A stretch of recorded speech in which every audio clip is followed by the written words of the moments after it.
If I could describe the 3D printed putter line in one word, I would describe it as innovative. And if I could describe the vintage line in one word, it's timeless. It's kind of that marriage of performance, science, and as golf clubs are, art.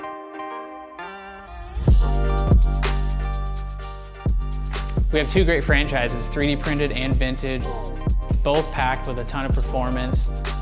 3D printing is the utmost innovation performance. We're talking 3D printing. This is the latest and greatest technology that's out there and available. Bringing high stability designs, ultimate forgiveness for that consumer, aluminum insert, descending loft technology, great feeling putter.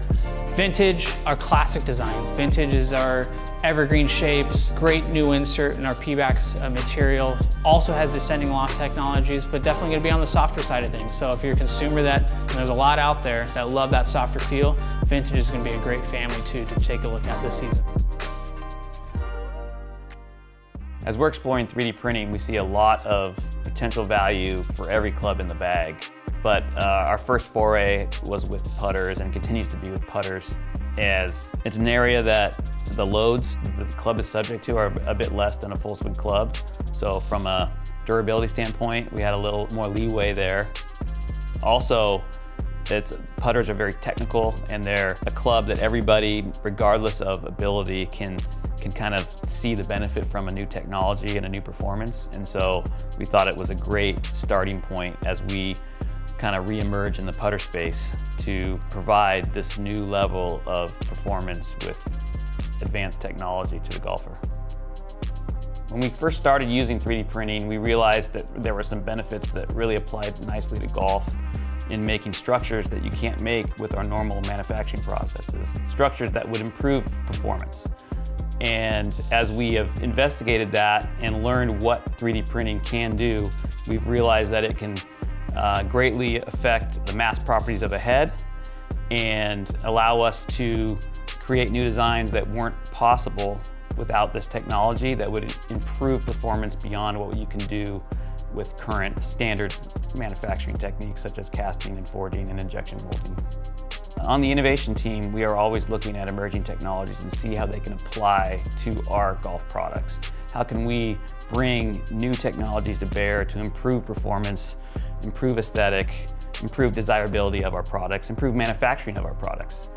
In the case of 3D printing, we're in the kind of the early phases of using this technology, and as we keep looking into it, I think we can see the advantages of performance, but also personalization and customization with this technology that is not possible when you're making tooling for mass production. I'd say all golfers can benefit from this technology. Even pros hit it off center, right? So whether you're starting out, whether you're an established golfer with a low handicap, a little more forgiveness in a putter that feels great, looks great, stable through the swing is something that everybody will benefit from. When COBRA Golf was first getting into the putter market, we started off by looking what was out there and what wasn't being addressed, and this one being launch angle inconsistency was definitely something that people weren't really discussing much and addressing. Descending loft technology is a face insert technology in all of our putters where there's 4 unique loft planes in the face insert itself. It starts with the top plane, which is at 4 degrees of loft, and it goes down to 3 degrees, 2 degrees, and 1 degree. And so you have these 4 planes on the face, and why that's beneficial is that we have found through testing that a lot of players, when putting, will vary the shaft lean at impact. And so when you vary the shaft lean, if you're a forward shaft lean player, you tend to impact higher on the face.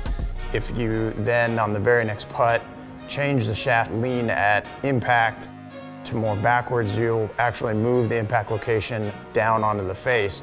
And what happens when you do that in traditional putters is if there's a constant loft on the face, your launch angle changes pretty considerably, and that can cause all kinds of problems.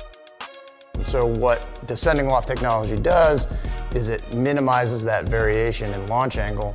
So putts hit high on the face will launch very similarly to putts hit low on the face, because the corresponding shaft lean will essentially be absorbed by the technology, and you'll get a much more consistent launch throughout all of your different putts.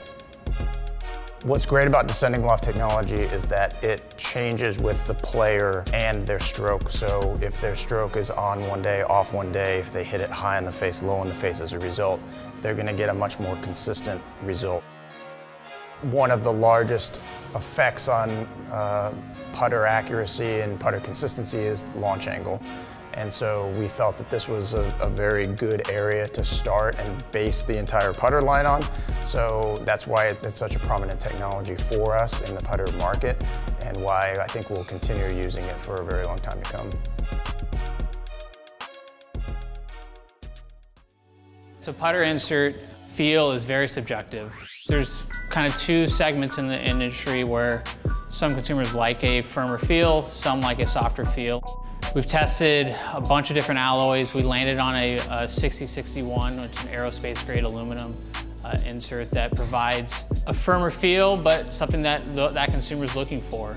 And for golfers that like more of a softer feel, our vintage line is a great family for them to look into. Something we use a P-Bax insert. So P-Bax is a TPE, which is definitely a softer material. We went through a lot of iterations with P-Bax. P-Bax is actually a shared resource that we've actually used in Puma for running shoes. There's a lot of applications for this material, and it comes in a bunch of different densities. We went through a lot of testing with players, with tour players, a lot of our staffers, a lot of just intercepts off the street with consumers, and we landed on the one that we have in our vintage line today, and it's something that feels great, especially for that consumer that likes that softer feel. So the plan was for this new generation was piggyback off that industry-leading construction and allow the golfer the ability to customize their weights, move weights around. So how we achieved that was we ditched the forged aluminum crown, we maximized the 3D printed lattice structure, and combined it with a carbon fiber crown to reinforce the overall structure.